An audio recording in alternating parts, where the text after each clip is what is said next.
In the last video, we talked about how you could find limits of polynomials and rational functions and using direct substitution. We're now going to talk about some more functions where you can use direct substitution to find the limits.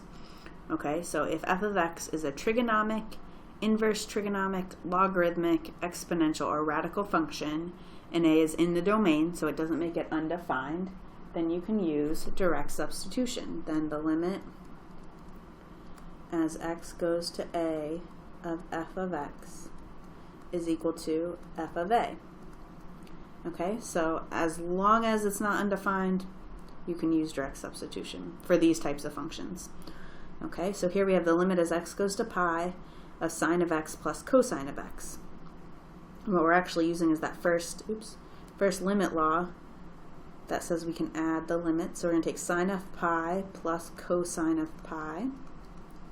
Okay, you may have to look up on a unit circle, but sine of pi is equal to 0, and cosine of pi is equal to -1. So our limit here ends up being -1. Okay, and this was a trigonomic function, or a trig function. Okay, now we've got, this is an exponential function.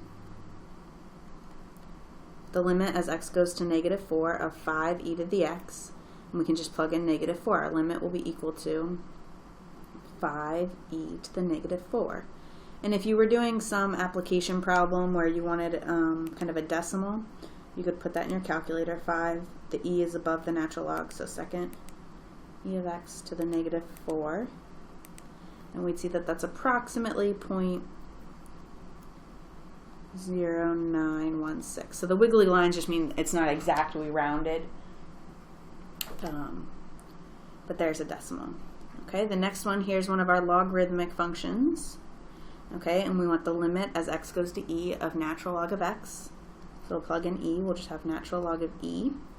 And if you remember your log rules, that's equal to 1.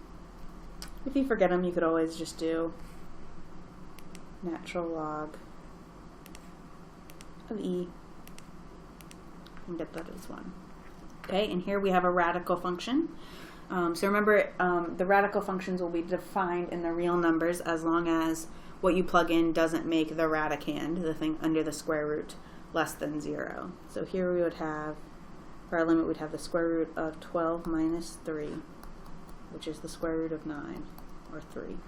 So what you should be getting from this is that most of the functions that you learned about in